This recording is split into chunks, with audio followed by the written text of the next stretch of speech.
Welcome to Permission to Thrive. I'm your host, Suzi Lula. As a spiritual therapist for over 20 years, I have the honor and privilege of ushering women and mothers just like you on a journey from simply surviving to powerfully thriving. I also have the honor of raising our son, Will, who is now a young adult, with my longtime partner, Jamie, so I'm right there on the journey with you. Consider this your personal sanctuary, your space to meet your heart, embrace your messy, and come home to your most authentic, extraordinary self. My hope is that you leave resourced and inspired because you are here to shine. Welcome to Permission to Thrive.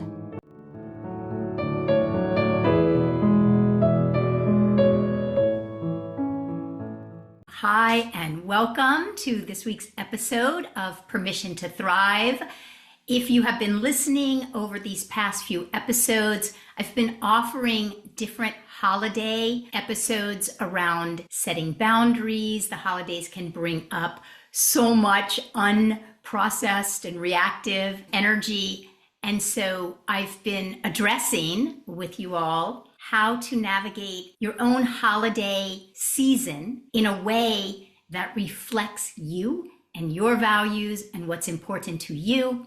And so this week, I'm so excited to have one of my dearest friends on earth, who is also an amazing soul psychology coach, Devin Evans.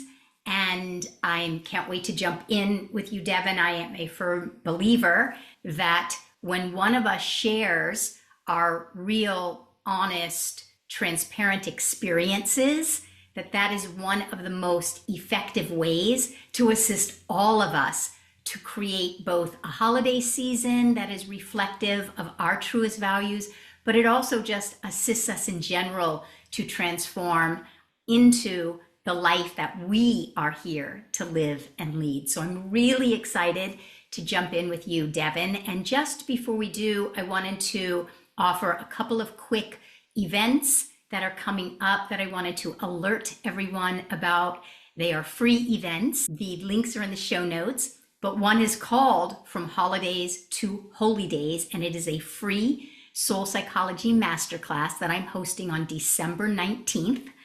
And it will be about an hour and a half of going through different guided processes and giving you all a taste of the soul psychology practices and skills that we all use. And also at the end, I'll introduce you to some of my amazing soul psychology coaches, and I'll be talking about my certification that I will be offering January 2026. It's a 5-month certification through June. So we'll be diving into all things holidays, all things soul psychology, practices, skills. And then again, in the show notes, I'll have some different dates, but on December 29th, I will be doing a year-end clearing. That is also a free masterclass to reflect upon this year. The way that we complete this year is the way that we'll enter our next year. So I'll offer a year-end clearing, and then I'll be offering a few New Year's intention settings in the new year, all free masterclasses, and all will also be talking about my certification program. So if you've been thinking about it, feel called to it, the link to learn more about the certification program will also be in the show notes. So that's the logistics. I can't wait to dive in with you, Devin. Last episode, for anyone who's been following along, I had my coach, Joy Madden, and that was such a remarkably honest and transparent conversation about some boundaries that she had set this holiday season. And we talked a lot about different holiday cultural beliefs that we've all been indoctrinated into. I'm curious if you have any that you grapple with, Devin. And just before we officially jump in, I wanted to share one more thing that I think is relevant to our conversation, which is I was just talking to another one of our coaches yesterday, and she's talking about the same thing. She was saying how just in the past few weeks, she said yes to many events and gatherings and parties and different things that she did not even think to give herself the permission to slow down and ask herself, does this really line up with the holiday season that I am seeking to create? And so she said yes to many things, and then just woke up yesterday and realized, oh my gosh, I've gone into this place that is a pattern of I'm not looking forward to the holidays. And she feels very stressed and overcommitted. And I thought it was just such a great example of what can happen to us. And so I'm just curious, just to start off, do you have anything that you ever grapple with that you think about the holidays and how they should be in your world? Mm, yeah. First, I just wanted to say thank you. You and I have known each other for 17 years, and I've been reflecting before this podcast about the soul care certification and the community. And I Mm, just want to say that if at the end of this conversation about the holidays, if you resonate with any of this, come join us. Our community is so warm and so welcoming, and it's really a place of belonging and connection mm, and safety. And we go deep, we laugh, and it's pretty profound because I was trying to figure out like what is the essence and at the root of the soul care teachings. And I was thinking about how people at the end of their life are interviewed and they are asked, do you have any regrets? mm, And they say, I wish I allowed myself to be happier. mm, I wish I allowed myself to live from my inner calling, my inner authenticity, rather than pleasing everyone else. And so, in a way, that's the macro. But in the micro, we're thinking, how do I want to feel during and after the holidays? How do mm, I want to feel at the end of 2026? And your course for me, this is through my lens, my perspective. There is something deep down inside of us that is patiently waiting for us to notice. And your teachings, the practices, and the tools allow us to touch into that very deep and soul satisfying place and then begin to live our life from that place. And then that spills over into our relationships, into our work, into our relationship with ourselves. And what I have learned, and it's not instantaneous, it's a practice, is that there is a peace and contentment and happiness that is inside of us that is independent of the external world, mm, and that we still can experience that even if everything isn't going our way. And the practices of soul care are so practical and able to be used in everyday situations. And so it's so available. And like you have said, it is an experience. It is not a concept, it is not in the mind. It's actually in the heart, in the soul, from a very deep level. And so with the holidays, it's a practice. It's like, what do you want your holidays to look like and feel like? And when you talk about this person who kind of overcommitted, I think about simplifying and mm, giving ourselves permission to set up the conditions for the way we want to feel, and so that we can create that experience from the inside out. And it is hard to say no thank you to all these fun things. And it is a practice to be able to decline and feel the sting or the uncomfortable feeling after that. But in the bigger picture, creating spaciousness throughout our holiday, creating a relaxed inner world so that our inner world is reflected in our outer interactions, that over time it will get easier. And so I feel like editing and simplifying and thinking about how I want to feel at the end and during, and then reverse engineering it and mm, say, what things do I need to do to set up the conditions in order for me? For me, I want to feel relaxed and spacious, to have connection and meaning, and to look back on the holiday and said, yeah, I had a couple of really beautiful moments with myself and with others, because at the end of our lives, when people are interviewed and say, what are your favorite memories throughout your life? It is not the fancy vacation, the beautiful, big, expensive present. It's, oh, having a bowl of cereal with my grandpa every Sunday morning, or sitting with my mom on the porch swing and having meaningful conversations. And so those, I want to create memories and those heart to heart moments. And when we're overly busy and chronically busy, it doesn't set up the conditions to allow those moments, you call them holy moments, to happen. Yeah. That's really so profound. So I think as everyone is listening and as I am listening to you and you were calling forward these qualities of simplicity and spaciousness, and I was reflecting upon my own holiday experience, holy day experience. When I get to January and February, what do I want to look back, as you were saying, and have experienced? And as everyone's listening, I'm inviting everyone to do as Devin is asking, when you do get to January, February, what are the qualities? I also love, simplicity and spaciousness are qualities that you and I share. I'm thinking when you're sharing, it's like Marie Kondoing our holiday season. It's like just simply the things that bring us joy.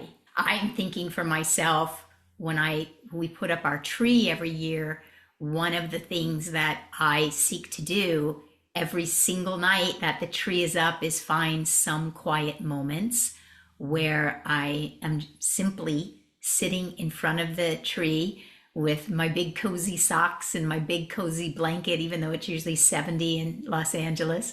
And I'm looking at the lights on the tree, and it reminds me that we are all light. I am light. And I have had some of my greatest business and creative ideas that have come forward, not even intending that, but just sitting in front of the tree with spaciousness and connecting with that light. Everyone who knows my teachings, even just a little, I teach about the golden cord of consciousness and how we get tangled in knots. That came from looking at literally a golden cord that was on my Christmas tree, and that teaching just got downloaded to me. But also, I've had just some incredible moments of Jamie and I sitting on the sofa, or me with my own younger version of myself. And so I share my examples to your point, because exactly what you're saying, they aren't some big, I'm not telling you, oh, last Christmas we took a trip to ba ba ba ba ba, which is also nice. We've done that before. But it is true that when I think of holy days, for me, it is also spaciousness and having the spaciousness. And so for everyone listening, perhaps you have your own qualities. Perhaps it is peace. Perhaps you're looking really for some real unbridled joy. Perhaps this is the year you want to give yourself the permission to really bring in those holy days or experience deep connection. So, what you're saying, Devin, to me is so profound about reverse engineering, because if we take the time, then even before you complete listening to this episode of this podcast, you can have anchored and rooted a few qualities that you are intending to experience during the holidays, or holy days, as I do like to call them. So I definitely thank you for that. Is there anything that you have grappled with inside of yourself to create that for yourself? Has that come naturally for you? We just also came off of Thanksgiving in this country. Have you experienced the fruits of that for Yeah. your own self in your life? Anything you want to share around that? Yeah. One of the things in soul care is the concept that we're all doing what we're doing because we're trying to meet a need. And that gives me such compassion for myself, but it also is so supportive because I can look at others' behaviors and say, oh, I'm not going to be offended or take it personally. They're just doing what they're doing because they're wanting to meet an unmet need and they want to be happy.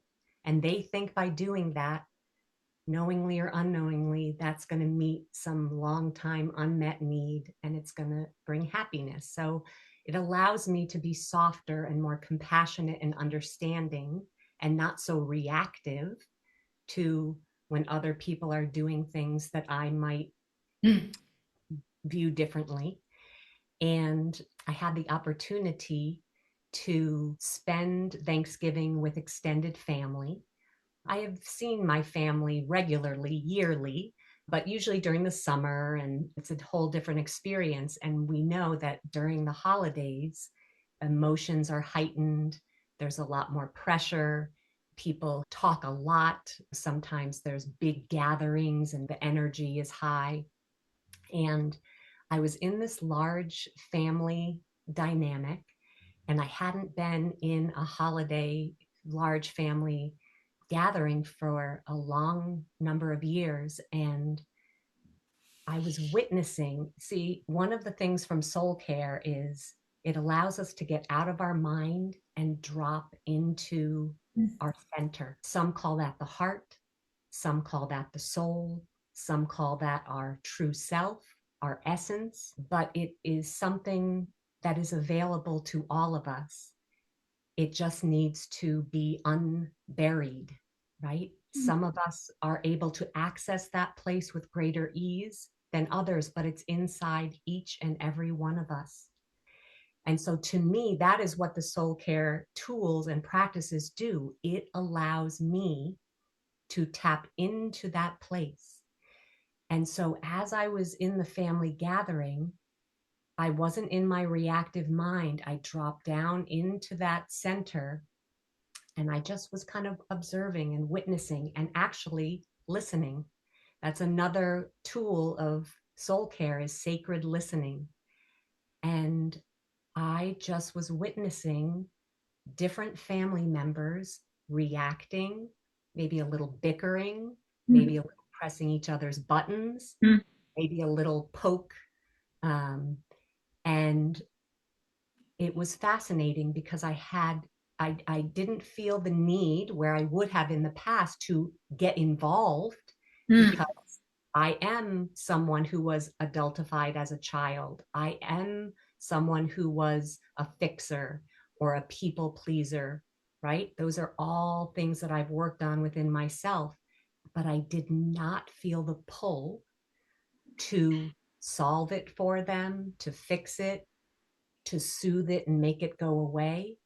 I just actually had compassion because I could see, oh, she is just trying to be seen and heard and valued and understood and get a deep unmet need met today that probably hasn't been met for a long time through that other family member. And because of soul care, the practice of listening internally to the feedback of my system and asking, what do I need? Mm. And fulfilling that need within myself over time, slowly has set myself free. I didn't need to get my needs met through them. And so I could just be present and stay connected and listen. Tell Wow. me more about that. And that actually is the one tool that I'm heading into the holidays with is sacred listening, Mhm. because everybody usually is talking at once and they all kind of want to be heard. And so by listening, it's like such a soft, open, receptive way to give someone a gift, to allow them to empty their heart, share something that's important to them. And then I just love your simplicity of the tools of thank you for sharing that with me. That is so understandable, you know. Yes. And you talk about holy moments. I kind of look at them as these little micro moments Mhm. or these little micro connections, because that way it's just like these little moments where I hold eye contact with someone maybe just a beat longer Mhm. than, or I place my hand on their back, or I ask them a meaningful question. So they're just these like little tiny moments. But to me, those tiny moments open the doors for bigger moments. And so by listening, it kind of helps me relax and Yeah. I don't need to think about talking. Yes. That's just so great right there because you were saying how all of us have inside of ourselves, whether you want to call it the heart, the soul, our essence. I was also thinking it's our nervous system and trying to meet our unmet needs is so frenzied and exhausting. And what you're saying is by setting an intention to listen and just say, oh, tell me more about that, then you go into a state of relaxation. Your nervous system relaxes. And so you create a holiday season or a life or a weekend or during an event where you leave almost more relaxed than you came. So I love what you're saying. You're saying so much. I want to go back and unpack it a little bit because you've given so many gems. So, am I accurate? Is what I'm hearing you say that in the past, you would have been at a gathering and heard family members either bickering or maybe a little bit of conflict, or there's either been a lot of drinking or a lot of different things that bring out certain things in people? And is what you're saying that in the past, you would have jumped in there because you were a fixer and you would have jumped in there because you were adultified as a child. And so that was your survival self's way of really making everything okay for you. Yes. You needed to calm down. So if you could just control and help them calm down, then your nervous system could be calm. So that was your conditioned way of being, your experience, your survival. The little part that got adultified learned how to control and take care of everybody else, and you're over responsible. I can so relate to that. So you used to be overly responsible, and now is what you're saying that this year, after practicing, oh, I see, over responsibility was my way of trying to get my own needs met. I tried externally for so long to hurry up and control the external because I was trying to meet my need for my nervous system to be calm and myself to be in my own lane and not have to be overwhelmed and exhausted. And so you've learned to be with yourself and tend to that younger part of yourself to the end result that this year you noticed that you were not the one jumping in to over anything. I always say for the holidays, overspend, overgive, overdo, overbusy, overdrink, overeat. And you were content in your own self. And so not only did you not need to jump in and be overly responsible, but you also felt compassion for them because you've spent so long feeling compassion for yourself, going, of course, Devin, of course you'd go feel overly responsible for XYZ because look how you were raised. And you've applied that and practiced it so much to yourself that now your heart automatically goes to, oh, they're just trying to meet their needs. And that's what they do. And that's their habits. And I'm here present with myself.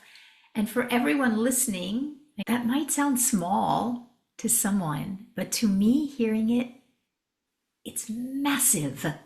It's a massive difference to leave a family gathering not frenzied and having tried to control and being invested in someone else's lane, but to be able to be present in your own lane and experience connection with someone who's just trying to get their needs met. Ask them, tell me more about it. So understandable. That is a holiday gathering that I would like to leave with my own nervous system intact in that way. So, any of that feel like it's resonant with what you were actually trying to say? Yes. everything is accurate. And in my inner world, it felt big. And I have little moments too, but that one felt big just because I hadn't been with in that situation for such a long time. And it was such a then and now example. And yeah, it's so true. And that essence of soul care teachings of anytime we're trying to micromanage or control the external moving pieces of our life in order for us to feel good on the inside, it is an indication that we need to make a U-turn and go inside and listen to ourselves, be with our inner world, and ask ourselves some of the processes that you teach us so that we can meet that need. Like you said, 98% of the work is internal, Yes. it's inside.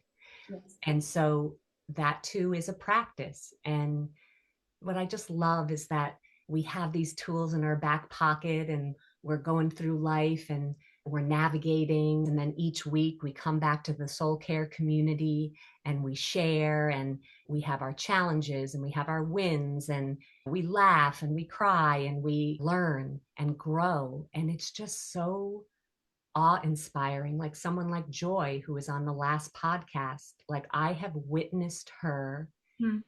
and she is living it. She is embodying it. She is it. She did the thing, right? And it's just such a beautiful experience to witness myself, but also to witness others to come into that full expression of their inner worthiness and living their life from their soul Hmm. and, from their deepest part of themselves. And there's just nothing like it. And yeah, so with the holidays, I agree with you, simplifying, more spaciousness, and something else that you have said that I've really kind of used as a mantra that is great for the holidays is we're the most receptive when we're the most relaxed. Yes. When we are relaxed, we are the most receptive. And when we are more relaxed, those around us are also more relaxed. And that receptivity sets up the conditions for those heart to heart connections. Yeah, I really agree with you. And I particularly love what you're talking about, the community aspect. And it's one of the reasons I love doing this podcast as well. And I love having episodes that center around some of the things that we grapple with because it is challenging in this culture, the way we've been raised, to sit with ourselves, with the parts of ourselves, as you've been sharing, that have unmet needs, because that can feel very painful and it can feel the emotional content and the emotional energy can feel like betrayal or abandonment or rejection or shaming or humiliation. There's so many different emotions that come forward where also, as you're saying, because we as a culture haven't been taught to sit with the intense discomfort, and to the degree that you're speaking about the holidays, like you were saying, the holidays magnify what was there 3 months ago. So in October or August, you or I may have had that over responsible survival self way of trying to externally get our needs met, but it was somewhat dormant until, or it was controllable, but the holidays magnify what's already there.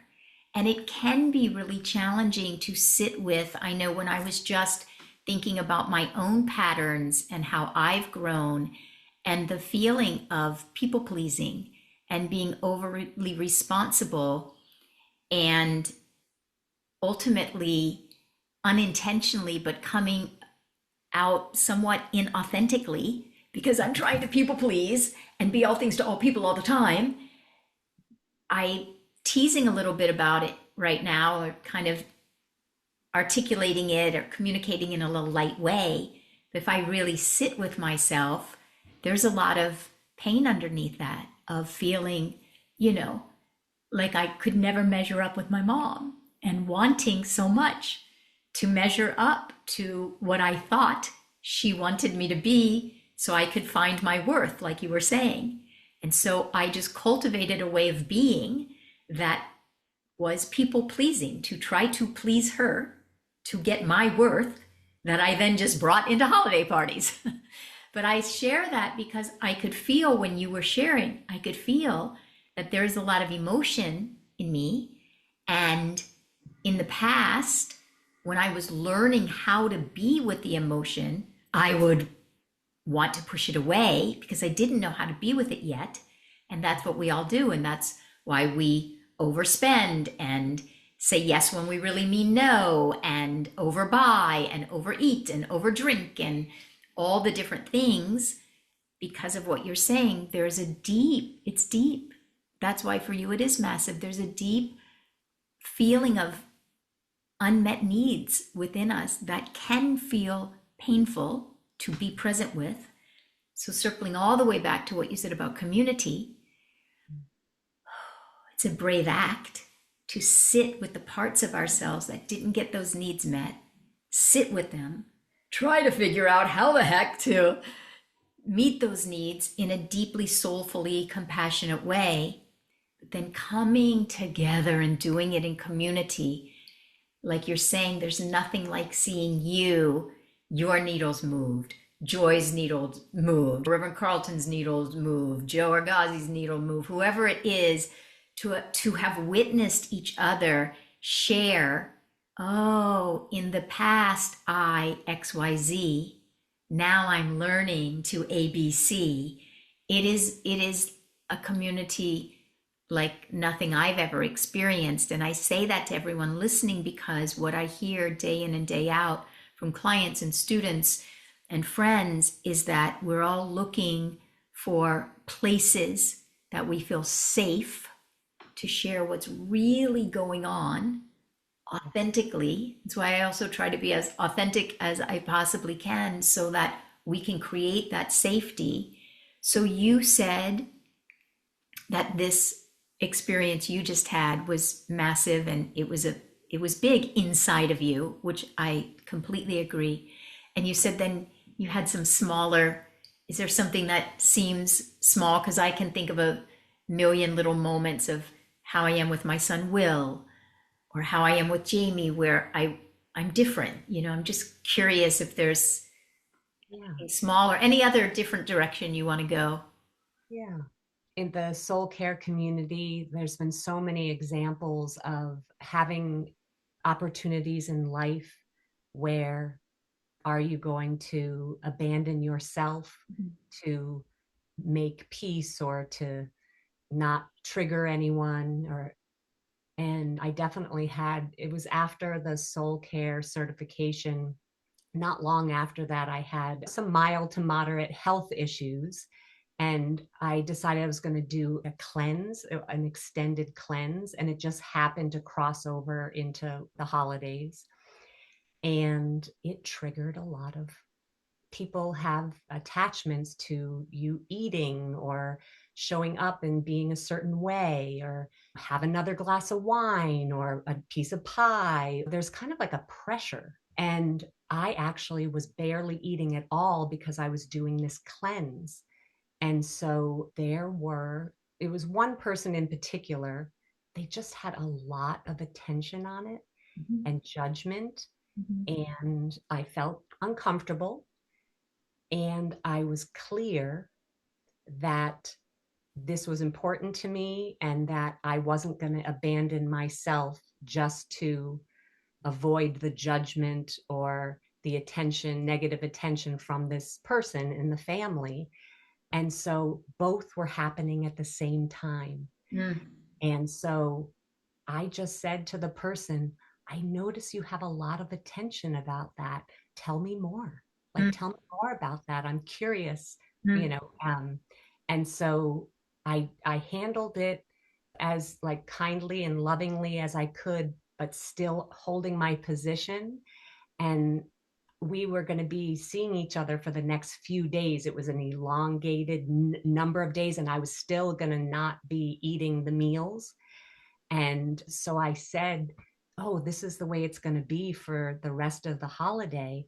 I said, I just wanted to let you know that. And so it was just like I really had my own back, even though I felt like a little in the hot seat. And that was a nice boundary or practicing of just, even though I felt uncomfortable, staying true to myself. And my daughters were watching me. They were at the dining room table, and my young adult daughters were being like, oh boy, you know, they could feel like that I was kind of Wow. in the hot seat. And so there were multiple layers going on. Wow. And so I felt really good about that, because in the past, I definitely would have done whatever pleased. Wow. Yeah. Yeah. That was another. Wow, I think that's huge. It actually, Joy, after we had recorded last week's episode, she was talking about that same thing happened to her.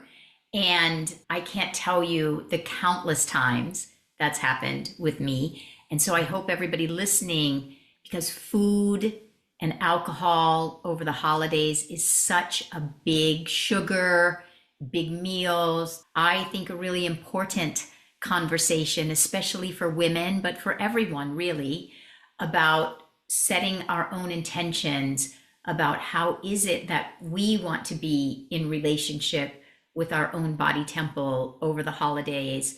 And you happen to be, as you said, doing a cleanse because of a health situation. And I think you're presencing something that's so important for all of us to just ask ourselves, how do we want to be in relationship with food, alcohol, drink, gatherings?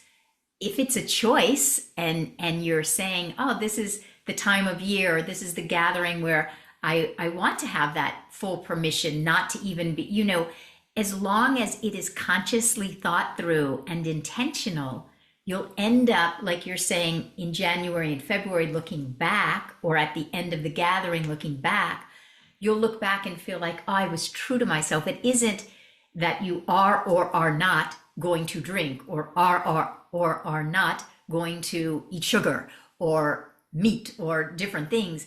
It's that you took the time to create an inner alignment with yourself. So I think first and foremost, that's really a great conversation to have, each one of us, with our own selves. How do I want to eat? How do I want to drink? How do I want to feel? And then, as you were saying, it is so accurate that more often than not, there's like adult peer pressure. Come on. I've definitely had that reflected back to me, like, oh my God, please eat that. And I have 100% succumbed to that in the past, out of my own people pleasing. And then realizing later, oh, the deeper level of people pleasing is self abandonment. I've successfully abandoned myself during that time, and it doesn't feel good. And so, this learning edge, this growth edge that you're speaking about, first of all, setting the intention, then, like you said, having your own back. That is so important to say to the part, for anyone listening, if you do have those people pleasing past habits, or over responsibility, or keeping the peace, or any of those things that you might be bringing in, the way to be with yourself and say to yourself is, I see you. I see your intention. I see how you want to feel in your body. I stick by you. I stand by you. Even if it feels like pressure, and even if it is pressure coming from the outside in, I will be with myself.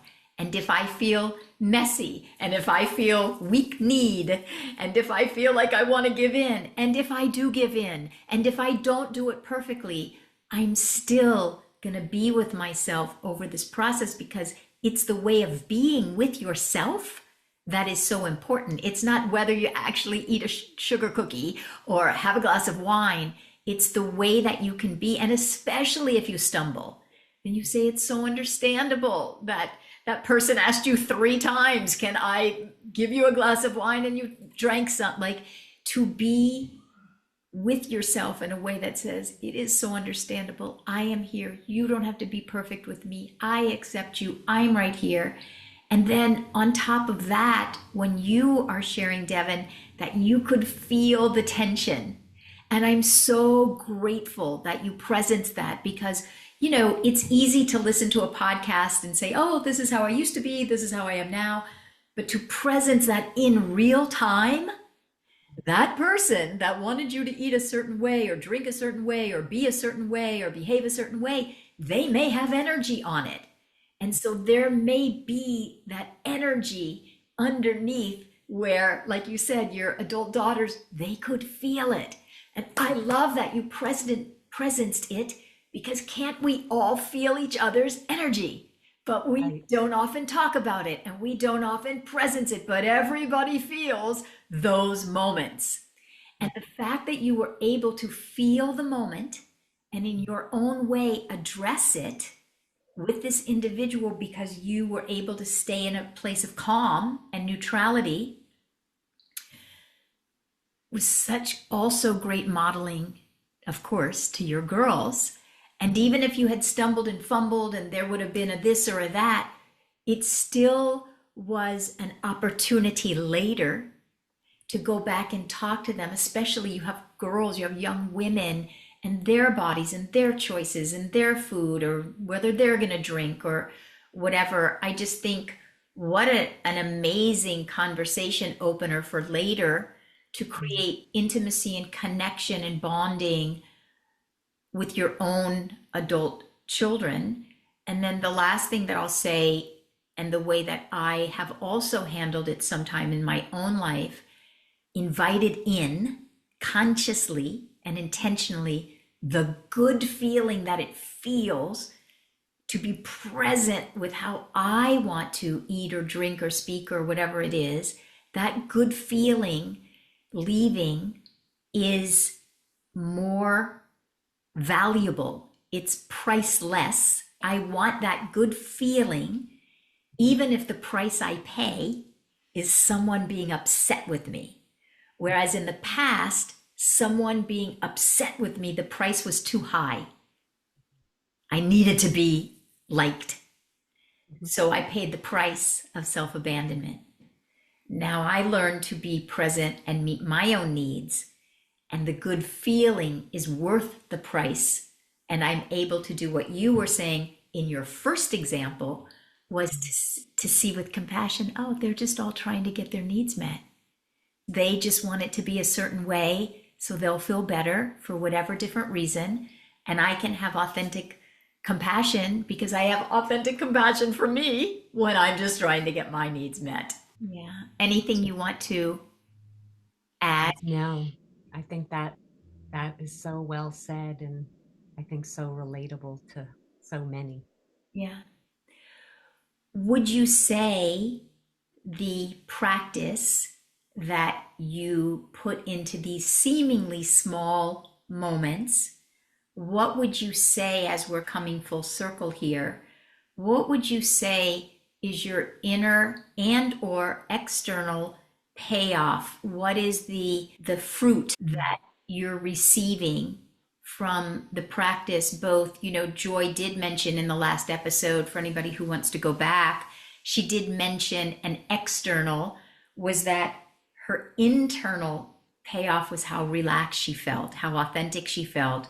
And the people around her then externally said they had the best time with her. It was their best Thanksgiving, because the more relaxed she was, the more relaxed they were. So those were the fruits that she experienced.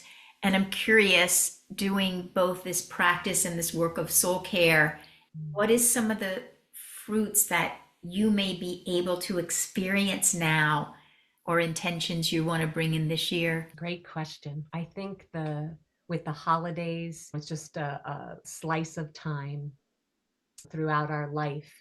So it's really a life practice, and the holidays are just this segment of time. But Yeah. It's a very gentle form of empowerment to be able to consistently go inside and Mm. deeply listen and meet your own need. Or if I am triggered in the midst of the holiday, to be able, like you and Joy talked about, the intention setting, the centering, that is an ongoing, continuous thread because I might be in a conversation and I can feel that I'm getting triggered or reactive. So it's a taking a moment, those pauses of going to the bathroom, taking a walk, and you can actually even do it in the midst of a crowded room, like sitting on the couch and breathing and feeling that breath threading right through the core of your heart and bringing you down from your mind into that heart space and having some self talk and resetting your intention and coming back to center. That all can happen in the midst of a chaotic full room of people, and there's something very gently empowering about that. Yes. And so to me, like you were saying, nothing feels so good than to know that you had your own back and that you were there for yourself. And in a way, it allows me to truly enjoy the people in my life because I'm not trying to manipulate them to get my need met. Yes.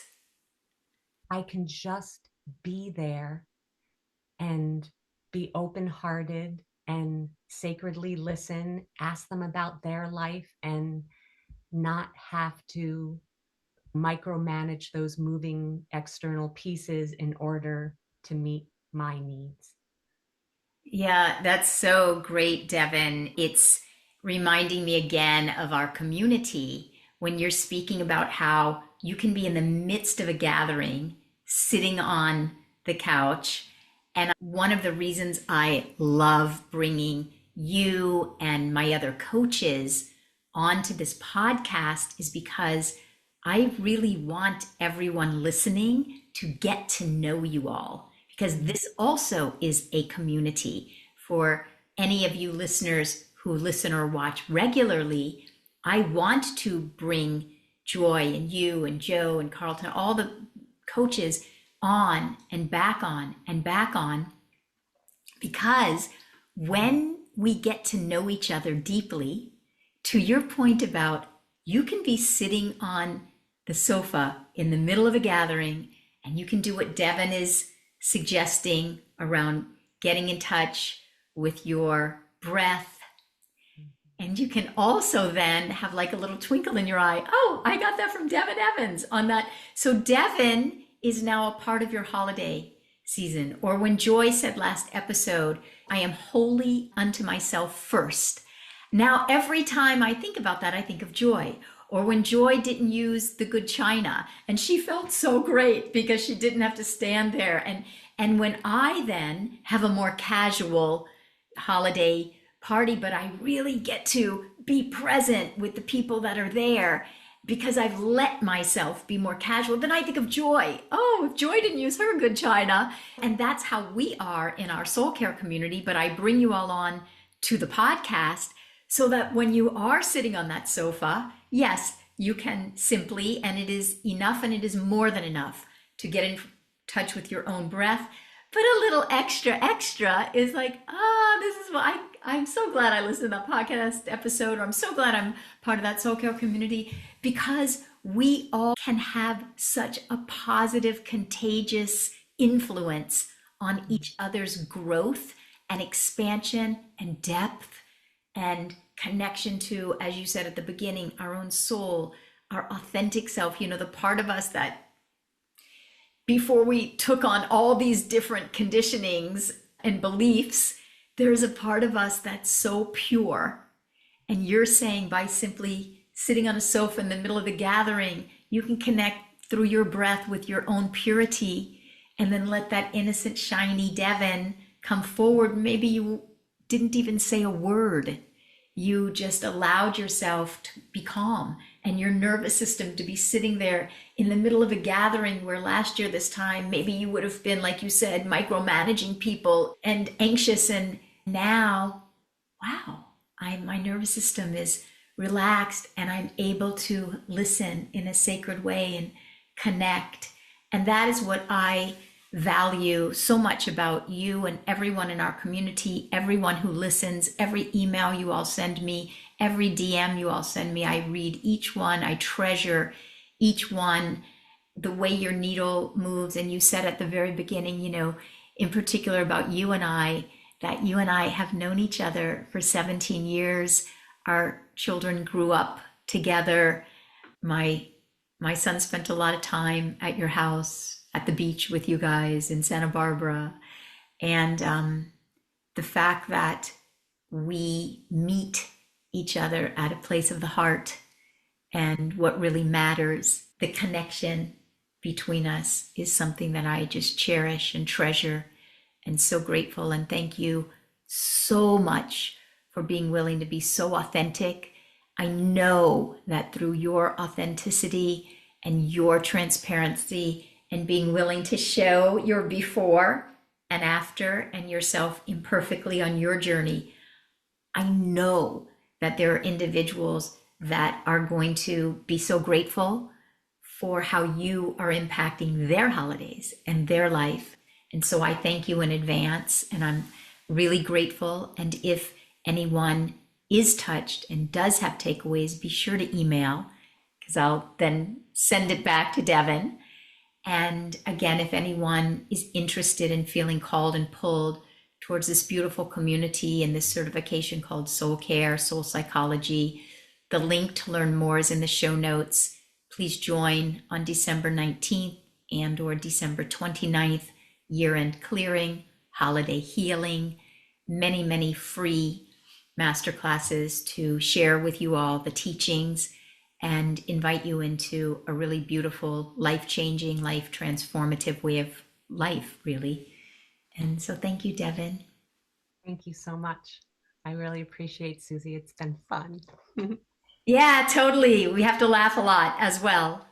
So thank you. And thank you, everyone, for listening. My deepest desire and hope is that this impacts your holiday season in some way, shape, or form that brings more quality to the holidays, more meaning to your holidays, more depth and spaciousness and joy and peace to your holiday season that might not have happened if you hadn't listened to Devin sharing. So thank you. Thank you all. Give yourself permission to thrive this week, and then I will have another, and I think it will be the last of the holiday episodes next week. So much love, everyone, and thank you again, Dev.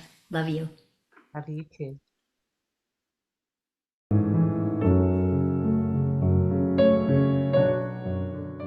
Thank you so much for listening. If there was something in this conversation that spoke to you, we'd so appreciate it if you would take the time to subscribe, leave a 5-star review, and share this episode with women and mothers you know, because you are here to thrive.